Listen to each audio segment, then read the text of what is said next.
Oi, oi, it's your boy, the Stephanie Egger of being a cheeky beggar, Jack Slack. It's the Jack Slack podcast, and we're coming at you on Monday, the 21st of February, following a weekend of peculiar fights. It was sort of the UFC filling its quota for ESPN, and Bellator getting back in action, which was nice. And there was a BKFC fight. I'm always sort of up in the air about whether I cover that shit or not, because they very recently murdered a dude. And I'm saying murdered because it was such an obvious mismatch from the moment that you saw it on paper.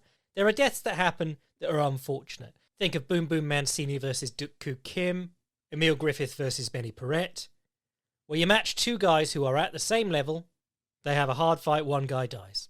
Or it's a quick knockout and one guy dies. That happens too. And then there are the ones that you can't predict, like guys getting caught with a little over the back of the head high kick in kickboxing. That quite often is the result or results in serious injury. Or one that when you see a severe injury in a kickboxing match, like at an amateur level, that's normally the case, or often the case rather.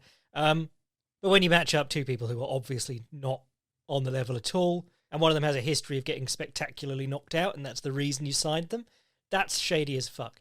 And BKFC, they do have a good idea in that they're using old MMA names to prop up their brand. They're doing $5 pay-per-views, which I think is a great idea. I think everyone should have been doing that from the start. Sell your pay-per-view online or through an app. Everyone can cast to their TVs nowadays.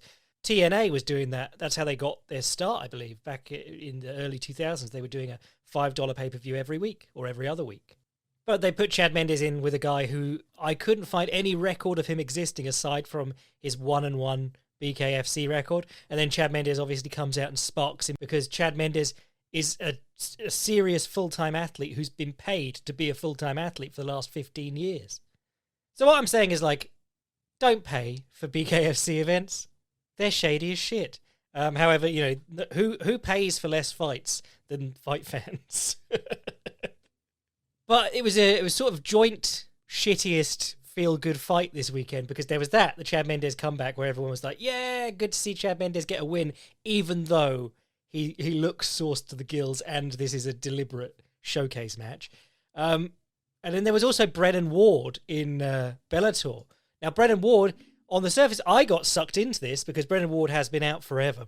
Last fight was in 2017. He was a promising fighter coming off this win over Sadawad, who he'd just sparked. He fights Paul Daly. He suffers one of the nastiest flying knee KOs I've ever seen. Go look it up. Paul Daly versus Brennan Ward. Comes back a few months later, gets choked in a guillotine by Fernando Gonzalez, and then he was in the throes of drug addiction. So he pulled out of about 4 different things: bare knuckle boxing against Johnny Hendricks, professional grappling, Bellator match against Dave Rickles. He kept pulling out of fights, and it'd be, it says Ward injury, but there was a lot going on with him in terms of, he was fighting drug addiction. So he's back 4 years later, and everyone's like, oh, that's great. I'm rooting so hard for this guy. But they match him against Brandon Bell, who has been stopped 3 times in the last calendar year. Also, the fight's at 175 pounds, and this guy's 5'8". He's called the Juggernaut, except he's 10-10, and you're going, well, I don't think you understand what a Juggernaut is supposed to be. And then they get in there, and obviously, like, Brandon Bell also is wearing just regular board shorts, which is always a tell, almost as bad as wearing gym shorts. And then Brandon Bell does nothing except cover up, and Brennan Ward just tees off on him for a round and a half. So I got sucked into feeling good for Brennan Ward coming back, and then I remembered, oh no, he's a legitimate talent, and they just fed this poor Brandon Bell guy to the wolves. Because there's a difference between, like, 2 losses in the throes of drug addiction in Bellator and against Paul Daly and Fernando Gonzalez, and 3 losses back-to-back in the last year, all by stoppage on the Kansas regional scene. Or Kentucky, can't remember which one it was. But that was the shady shit out of the way this weekend. Let's talk about some of the good stuff.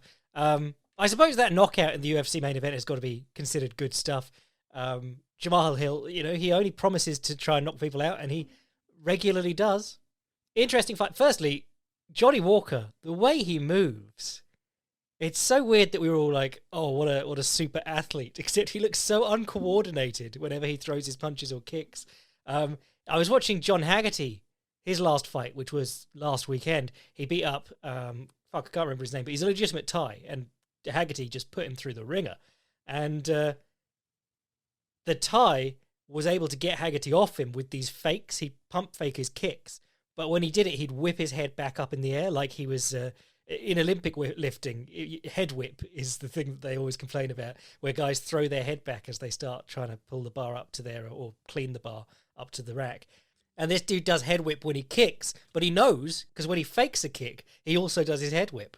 But Johnny Walker's head was all over the place when he was kicking. But the kicks were hard. I mean, if you saw the in the post-fight where he's celebrating, he's getting his hand raised, Jamahal Hill's forearm is one of them is about twice as thick as the other because he masturbates so frequently. No, because he got kicked really hard in the forearm and it just swole up immediately. But this was interesting because Jamahal Hill, you would have thought he'd be trying to corner Johnny Walker, but he just sort of followed him around the cage until Johnny Walker got uncomfortable against the fence, stepped in with a 1-2, and Johnny Walker's 1-2, man, he throws his jab and then he really extends into his stance and then he brings his right leg up behind him, which is technically good boxing. That's a lot of what they teach you in boxing fundamentals, or a lot of people will teach us boxing fundamentals. When you jab, the left foot goes forward. When you throw the right hand, in a 1-2 at least, your right foot follows up.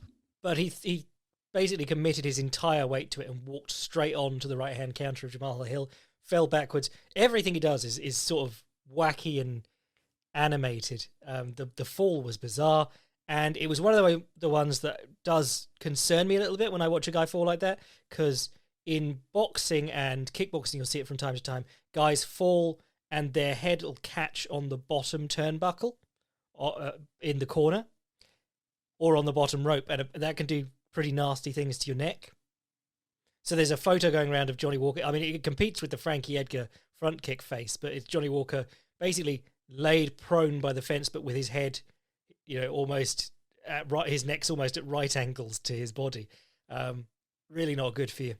The saving grace is that a lot of the time when people are knocked out, some people fence, as in the fencing reflex, and they sort of stiffen up. But a lot of the time people go limp and your body sort of responds better to being jostled about. It's supposedly a self-preservation reflex is what the science seems to think at the moment. Sort of like a fainting goat, but not as extreme. If you're taking trauma, you just flop to the ground and hopefully stop taking trauma. But yeah, that was a bit nasty. And especially as earlier last week, I think it was, some lad got scalped by the cage. I can't remember how it happened, but he fell against the cage and somehow, I think it was the cage door, a bit of it came loose and just basically took off half his head. It was really rough. And it does sort of hammer home that, I'm always complaining about the ring, but I'm never going to tell you that the cage is a perfect solution. Ideally, maybe some kind of plexiglass circle, which would immediately get smeared with someone's sweat and you wouldn't be able to see shit. People were obsessed with plexiglass for MMA for a little while. Throughout the 2010s, guys were always trying to find the solution and saying like, yeah, plexiglass. So I hope Johnny Walker's okay, but great win for Jamahal Hill, whose name I still say terribly. I'm trying, I promise. But I did see a brilliant comment that basically summed up Jamahal Hill's fighting style and lifestyle. This was posted on the YouTube comments underneath the post-fight presser by Sandman62100. A dramatic reading. Props to Jamahal for staying real. People need to understand that real alpha savages still exist. These are people like Jamahal, Habib, and I would put myself in that category too. I feel we are bonded by the fact that we are both like alpha lions. We are willing to sacrifice pints of blood, sweat, tears, and other fluids for victory. We are not like the others. We strive for more. We look for a cause. We live by a code. We need to protect. We strive to uphold honour. Some will read this and smirk, others will be empowered. It is the latter that I call warrior. If you are of that number, salutations. Don't listen to the timid souls who know of neither victory nor defeat, for we are the doer of deeds. We are the men in the arena. That sounds a lot like Coach Cal, if you ask me, from the training lab. I'm trying to roll my R. Training lab. I think my favourite part of that this is where I think it's not serious, where he says, We are willing to sacrifice pints of blood, sweat, tears, and other fluids for victory. I mean, if you're normal, the first thing you thought is like, oh, I want to get into the situation where I have to sacrifice gallons of cum to win. But also, pints of tears. I love the idea of someone training really hard and then crying after it every single day. Just being the baddest man on the planet, and your nickname's like Weepy Gonzalez. Mind you, Shinya Aoki used to cry whether he won or lost. But anyway, good work, Jamahal Hill. You are a doer of deeds. What else was on that card? Carl Dorcas versus Jamie Pickett. I mean, just a smart performance from Dorcas. This was, I believe, a replacement twice over for this fight. Oh no, he'd lost 2 fights last year, and then this was a replacement for Julian Marquez. Julian Marquez would have been a tougher fight, obviously, but nice variance to the game from Dorcas. Kept taking him down along the fence or threatening to take him down along the fence, and then every time Pickett started breaking free, he'd follow him and hit him with a couple of strikes on the circle out, and then Pickett would come back at him with strikes and stand there while Dorcas took him down. Really nice, clever way to take people down, because if you put them to the fence, they know you're trying to take them down. But if you swing on them as they're coming off the fence, a lot of the time they'll just swing back and give you the takedown again. And he won it by Darce choke. It happened, it was last second of the round. The guy's arm was across his body and he took it out to tap. And obviously got a lot of stick from fans and fighters just saying, like, never tap, always go to sleep. But, you can't control what you're doing when you're being choked unconscious a lot of the time. Parker Porter versus Alan Boudreaux was not nearly the fight I was hoping for, because I quite enjoy watching Parker Porter. So the less said about that, the better. Jim Miller versus Nicholas Motta was interesting. Motta, coming into the UFC, obviously, they were billing him as a hot prospect, or at least they were saying it. They were paying lip service to it. But, he's an okay guy who got in through a decision on the Contender Series. It is the case that they just need to fill out the roster. And Jim Miller, obviously the oldest, the most fights in the UFC, very long in the tooth as a fighter, and also the most wins in the UFC, because he's actually doing pretty decently. There was a rough spot where he was just getting sort of murked every other fight.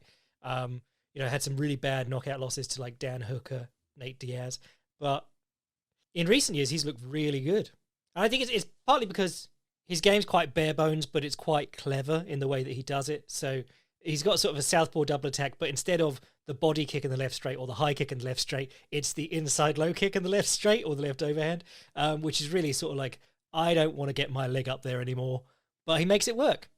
And then throughout this entire fight, he was throwing left straight, left inside low kick, left straight, left inside low kick. He'd throw the odd step up right outside low kick, but then second round, he basically hadn't thrown his right hook until the second round, where he comes in square as if to throw his left straight again, and instead just hops in with a right low kick. Sorry, a right hook, just a little bit off rhythm.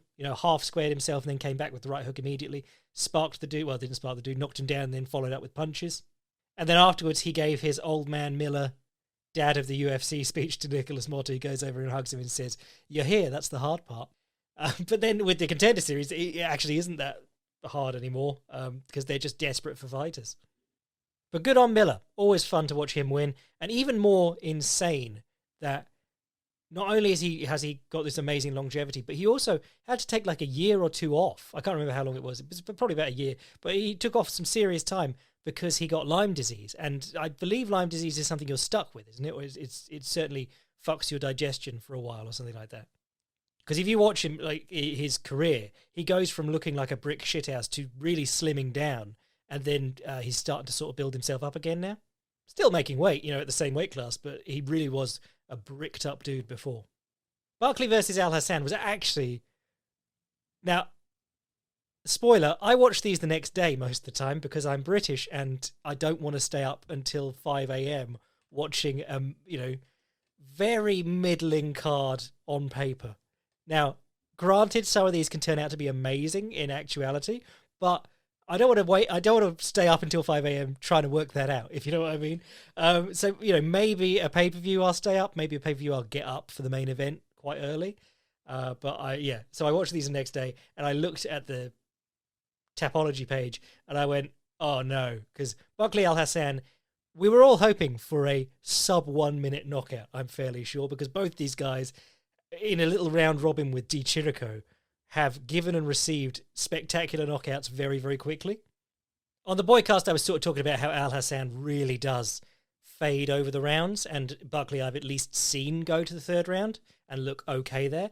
And yeah, you got a little bit of that here, but I was actually quite impressed with how they kept up the pace through most of the fight. Buckley was fighting a little bit smarter, trying to get in and out with combinations and also use his wrestling along the fence. This fight, and I didn't expect this fight to be the one that did, but this fight really brought up something that I was going to say going to talk about, but have already talked about in something that is coming out tomorrow. I have the Filthy Casuals Guide to Islam Makhachev and the Casting Punch coming out tomorrow. And the Casting Punch, I'm very much quote-unquote casting punch. But the casting punch is an idea more than it is one technique. I was inspired partly by looking at some Fedor clips, and there was a YouTube post called like Fedor Emelianenko casting punch / shovel hook. And those two things are like different things people have called two different techniques. And then I looked at the comments, and there's like 4 or 5 different dudes saying that's not a shovel hook, that's a gazelle punch. That's not a gazelle punch, that's a whip hook. You know, there's about 4 different dudes just saying, no, your names are wrong, here's my name, which is the silliest part of fighting. I have been guilty of sort of making up words before just to describe what I'm talking about, but I don't expect people to use the words and then police the words either. So, some of these things there isn't clean terminology for. But the casting punch as an idea is something, I think it was Riley Bodycomb, who is awesome. Great straight ankle locker. Did put out some amazing content on Sambo in the past. But I think he was the one who started talking about it it was probably like 2004 or something we were talking about this stuff. Basically, Fedor comes in swinging wide and crashes in chest to chest afterwards. It's the old punch and clutch. But if you're punching and clutching and you're wanting to wrestle, you probably want underhooks. If you're punching wide and the guy puts his arms up to block and then you crash in chest to chest, he basically already has underhooks. But if you're a sick judoka or a great wrestler with overhook throws, you don't care. You take the overhook and you start throwing that way, or an over the back grip. That's getting into stuff that I'm not talking about in this fight. But the important part that came up was I was talking about the overhook and how Islam Makhachev works off it and Shavkat Rakhmonov works off it. And I was saying that I think it's going to be vitally important that you see guys who aren't judoka or haven't come up through judo or sambo. They're going to start focusing on whizzer work with their back to the fence, because there's so much more to judo than just throwing people with a whizzer. I think that's something that you can just take and say, we need to learn how to do that properly off this one position. But because everyone pushes people to the fence, gets their underhooks or one underhook, often 2 underhooks is ideal, and then you step to the middle and you throw them off the fence. The old Habib / DC / Luke Rockhold sequence. But if you watch someone like Shavkat Rakhmonov or Islam Makhachev, who obviously has had people do this to him in the gym for years and years and years, what they do now is they stand quite tall with their feet close together as opposed to spread to stopping the double leg. They'll keep the overhook so that the opponent can't drop on their legs, and they try and keep their knees inside of the opponent's knees, or one knee inside of the opponent, the one that the opponent wants to step in. And then when the opponent takes a break for a second, or is just out there leaning and trying to throw knees or something like that, they'll step across and throw them with the whizzer. And sometimes it's an uchimata inside between the legs. Sometimes it's straight across over both legs. But you're seeing a lot of guys hit it off the fence now, and Al Hassan did that to Buckley in round 2, I think it was. Just threw him straight over. In fact, he did it in a couple of rounds in this fight. He did it on a couple of occasions. And it's such a useful technique with the modern offensive cage wrestling meta. And then in Stephanie Egger versus Jessica Rose Clark, it came up again. But returning to this fight, Al Hassan hit some awesome whizzer stuff off the fence. It was interesting watching the scoring on this one, because I thought Buckley was clearly ahead in the first 2, but Al Hassan had such a great round in the last round until he was completely gassed out. But he dominated the last round for the most part. I thought it could have gone draw. I thought it could have been a 10-8 round in the last one, given how close the first 2 were, or how competitive the first 2 were. The last round was a lot more one-sided. So you could have gone 10-9, 10-9 Buckley, and then 10-8 Al Hassan. But no one did, because it wasn't a majority decision or anything like that. It's a split decision. So someone scored it for Al Hassan, which is quite impressive. But the funniest part was, I saw someone say, I haven't seen 2 dudes this gassed since Kimbo versus Dada. But they finished the fight on the ground. They've been wrestling.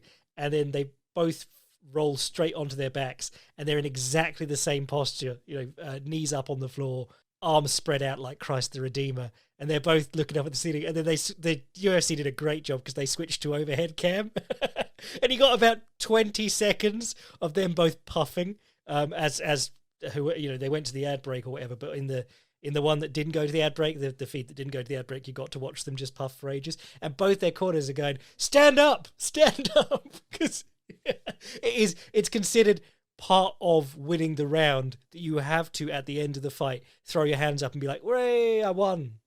It's so silly. Also, one of the cornermen, they cut to the corner cam, and the corner, I think it's Al Hassan's corner, they're trying to shout instructions to him, and one of them just takes a break to go, "You're not helping, Ali," which I can only assume is Ali Abdelaziz, just shouting bollocks from the outside. Man, watch any of Kamaru Usman's wins when he gets the belt put around him. Ali Abdelaziz is clearing out Kamaru's family with his elbows to run in behind him in camera shots. But anyway, other good stuff from this card. David Onama versus Gabriel Benitez. This was really fun. I enjoyed this a lot. Benitez, really good ripping the body, getting to the inside. Times it very well. Just steps in, moves his head to the inside, bangs the body with 2 or 3 good shots. Onama did not like that at all. And it looked like Benitez was on his way to blowing Onama out, and then Onama hit him with something good. I can't remember what it was, but it wasn't like it sent Benitez stumbling. It was one of those ones where you just see a change in behavior, and it was about a minute before the knockout. Benitez just suddenly started backing up and looking a little bit timid. And Onama realised that, started running in on him along the fence. He throws about 15 punches back-to-back to try and get Benitez out of there, and he just overwhelms him and knocks him out. I think it was this one too where Onama... when the guy runs in to check that you're okay after the fight, even if you've just scored the knockout, he's asking the dude if Benitez is okay, like moments after knocking him out, which I always find classy, because Benitez went down like a sack of shit in this one. And then Jessica Rose Clark versus Stephanie Egger. A lot of people saying, can we get this in the But Why award for piss poor fight IQ this year? I suppose it would probably go in. I didn't think it was that terrible an idea, because I quite like Jessica Rose Clark's clinch work. She hits good elbows and knees from the clinch, and I just found out that she was a powerlifter before she was an MMA fighter. But in her, what fight was that? 2 fights ago, where she really held the last of the fence and beat her up. I quite liked it, because she's only really got like a good left kick and a good left straight out in the open, and the odd good left elbow. But against the fence, she actually lands some good blows. Might have been the Sarah Alper fight. The downside is when you push the girl to the fence and you get the underhooks and you hit the knees, it's a legit tactic. Is it Yana Kunitskaya? That's basically all she does. Double underhooks, post the head, hips back, knee the body. It's a great way to clinch strike, but it does play into that overhook game if you're against a good judoka. And Stephanie Egger is a pretty good judoka, because she stepped across through her. She did it twice in the course of this fight. You saw her looking for both whizzers and over-the-back grips, and then she'd land in the scarf hold. And the scarf hold's an interesting one, because the person on the bottom is halfway out the back door. They're very close to coming up on your back. And if someone puts a bad scarf hold on you, you can bridge and turn and get up behind them, which is what happens in 90% of women's MMA fights. But then you meet someone with a good scarf hold and you're trying to do it and they're just crushing your ribs. And you're like, oh no, it's not working. And that's what it looked like was happening in this one, because Stephanie Egger was just not being moved from the scarf hold. So you saw Jessica Rose Clark swinging her legs from side to side, trying to get up to the other hip and turn away.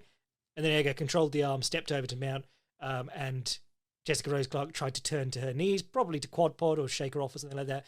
But the two things that judoka are probably going to be able to do in MMA better than people who aren't judoka, 1, throw off the whizzer. 2, hold the scarf hold, actually. And then 3, over the back arm bars, because that is the only way you're getting an arm bar in judo, except for maybe failing a Tomoe Nage or some kind of sacrifice throw and then throwing the arm bar up almost flying. 90% of arm bars in judo are over the back arm bars, which is the person's in the turtle or face down, and you roll them over in the course of getting the arm bar, because it's a sport where pinning people gets you the win. So guys go belly down instead.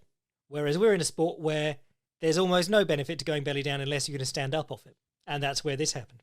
And then lovely grip break. Again, watch the Islam Makhachev Filthy Casuals guide tomorrow, because he has a beautiful grip break of his own, actually, in that one. But actually, I put up a thread of cool grip breaks from arm bars. First was Makhachev's against Kajan Johnson. Second was Gordon Ryan against Jimenez. And then there was an old Paulo Filho one there as well.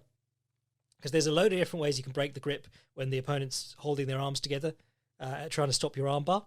And Ega did one where she leaned towards the head, which is the classical how you break the grip. But it does also turn their arm into the hitchhiker escape, where they point their thumb towards you and walk around their shoulders and squirm out. Whereas if you watch like Fade or Paulo Filho, they tend to break the grip towards the opponent's legs so that they can't turn their arm away and walk out. Chaz Skelly scored an awesome knockout over Mark Striegel. Been a fan of Skelly for a while. Big fan of Skelly. Mainly from that awesome choke against Maximo Blanco. But that's only like 3 or 4 fights ago because Skelly had an awful pandemic, basically. His last fight was in 2019 against Jordan Griffin. He got the win, but he was booked to fight Grant Dawson twice. Both of them were injured.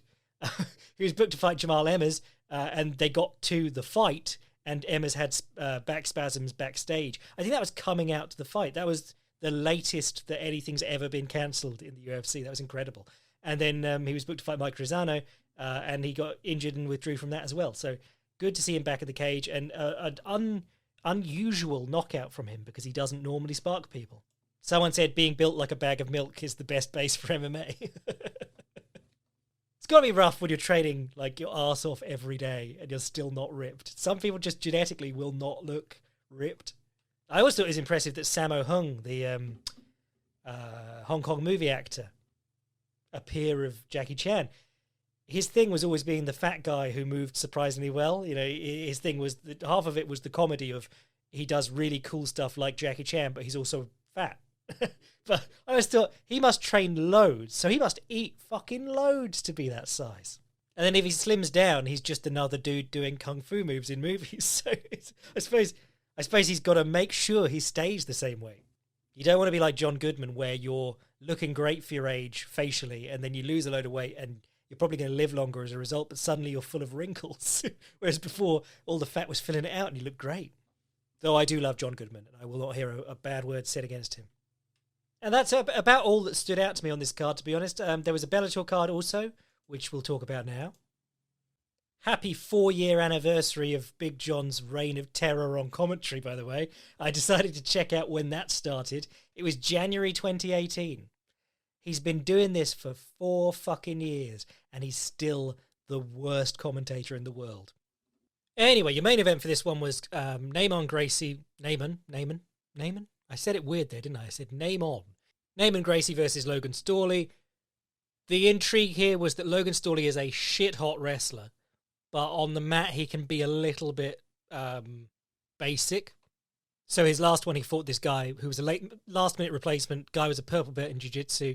Logan Storley repeatedly took him down. The guy just kept using butterfly hooks to move him back to butterfly guard and try to stand up. Storley kept trying to pass, but didn't do any damage and didn't successfully pass for 15 minutes and then gassed out. So he had a bit of a question mark over him in this one because he was fighting a Gracie who's good on the ground. And it was Bellator's first non-title fight booked for 5 rounds, or non-title main event booked for 5 rounds. So a lot of pressure on him in that regard. And for the most part, it was a standing fight. He just sprawled on Naaman whenever Naaman tried to take him down.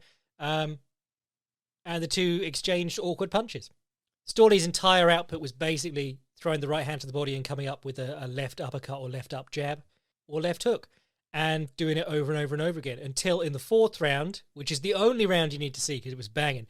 4th round, Naaman Gracie catches him with a right uppercut just as he's squaring up and level changing before coming up with the left to the head. And it busts Storley's eye open and he backs onto the cage and Naaman Gracie starts throwing punches on his guard.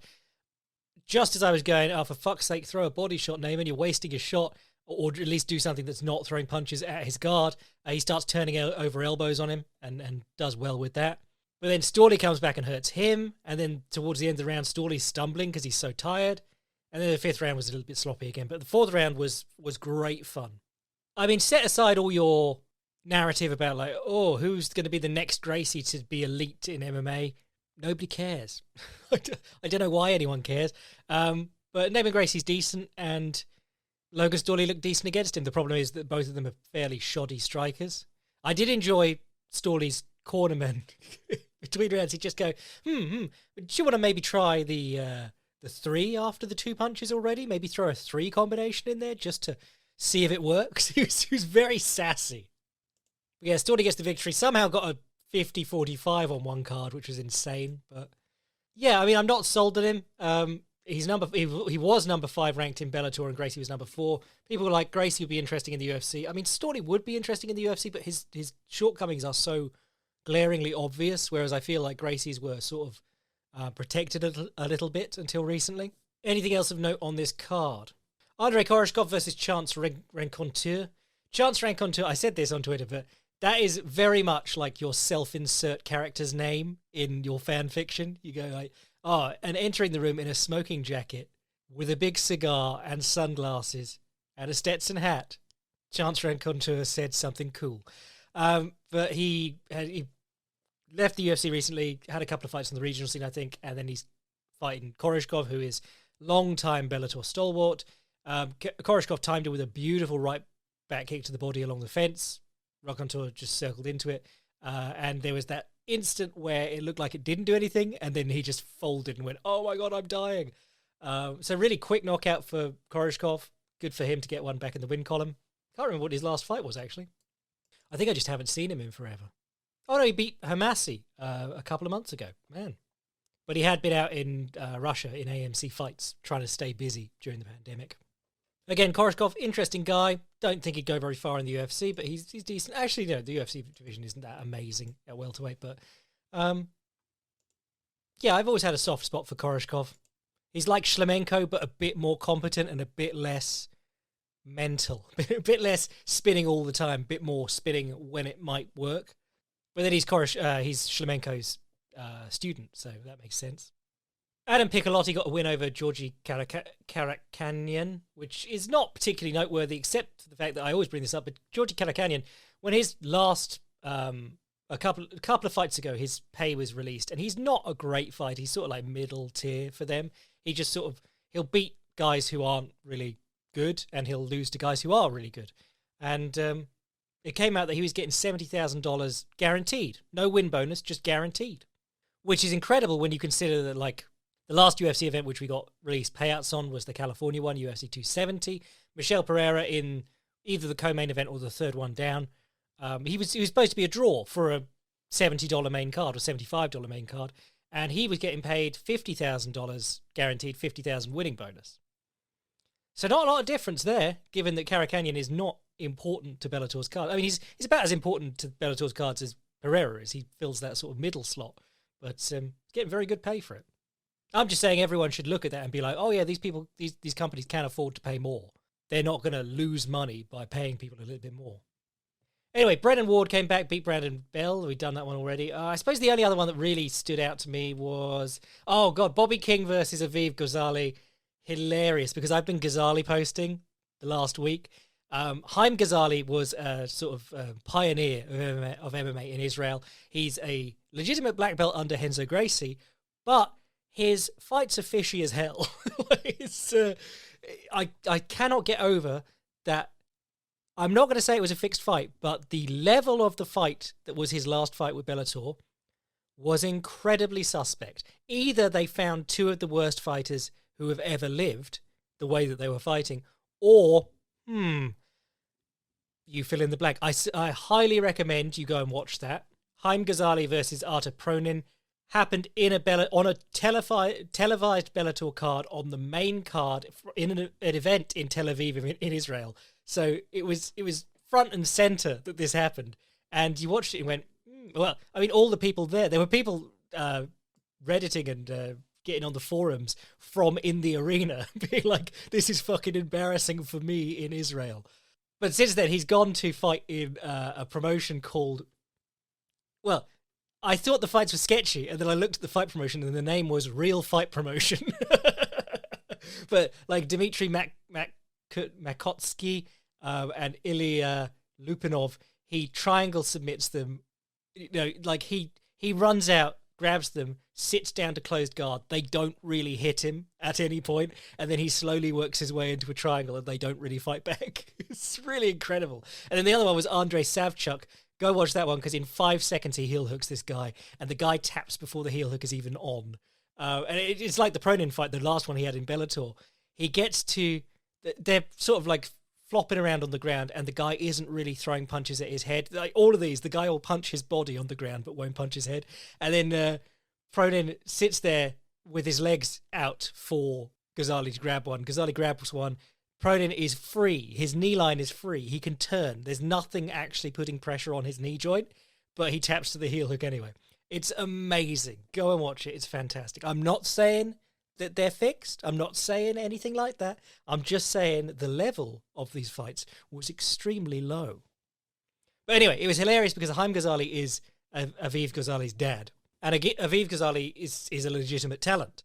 But Aviv Ghazali fought Bobby King in this one. He got dinged early.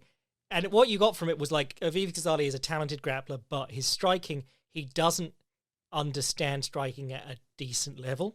By which I mean he has the same thing as any MMA fighter does, where he's so used to people backing up that he just sort of runs in with shifting punches and doesn't have anything else.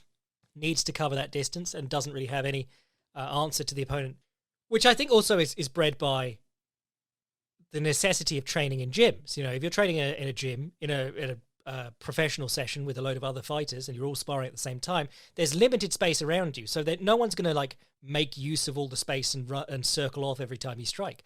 Whereas when you get into the cage, and particularly Bellator's cage, which is completely circular, there's no even slight corners, it's 30 feet across or whatever, the guy isn't obliged to stop and cover up while you throw your shifting punches. So Bobby King was able to just step offline anytime Ghazali tried to close in on him, or when he didn't step offline, he'd level change or slip, and Ghazali would run straight on top of him and get counterpunched and flop to the mat. And every time Ghazali got hit, it was like watching Johnny Walker get hit. He just flops around. It's incredible. But then he'd roll and try and pull the guy into his guard. So it was sort of like Ryan Hall elements there, in that if you keep... Frank Mir said this, but if you keep moving, the ref won't stop it. So moving is more important than actually trying to stay safe in terms of intelligent defense. Because the intelligent thing to do might be to cover up and let the guy hit your arm until he's tired. But that will probably get the fight stopped. You know, you've got to move and make action happen. And to Ghazali's credit, he was doing that the entire time. But then he went back to his corner after the first round, having been dropped about 4 times and just battered.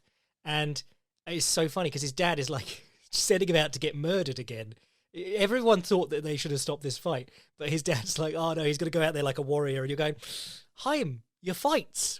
No one's even convinced they're real.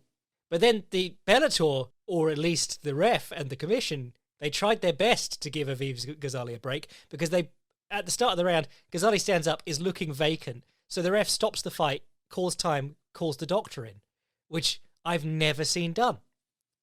You never call the doctor in to decide whether a fighter is knocked out or like basically TKO'd. You call a doctor in to look at an injury, and there was no injury to look at. So Aviv Ghazali's standing along the fence while the doctor's shining a torch in his eyes, and the doctor's asking him questions, and he's not answering. So they go to his corner and go, I need someone to translate. And the corner are like, he speaks English, which is sort of telling on yourself. Maybe just say, oh, okay, I'll come and translate. So Haim Ghazali gets in the ring, starts translating, and it takes forever. And finally, is it Mike Mazzula? The guy, is it the Mohegan Sun Commission? Where are we? Yeah, Uncasville, Connecticut. So yeah, it's the Mohegan Sun Commission, which is sort of a rinky-dink shit show. He gets up on the outside of the cage. It's just like, no, we have to call the fight now. You've done about 8 things wrong here. So the doctor waves it off, and then the ref waves it off.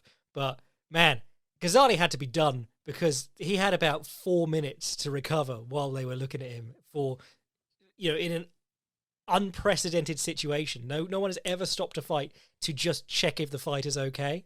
So check that one out, because it's an absolute shit show, and check out all of Haim Ghazali's recent fights, because they're great. Anyway, I reckon that'll do us for today. I am going to be back on Wednesday, Thursday, sometime. And also tomorrow I have my Filthy Casuals Guide to Islam Makhachev dropping. Would mean a lot to me if you shared that, because it was a nightmare getting it up. If you want to support the podcast, get in on the extra episodes and articles, sign up to the Patreon.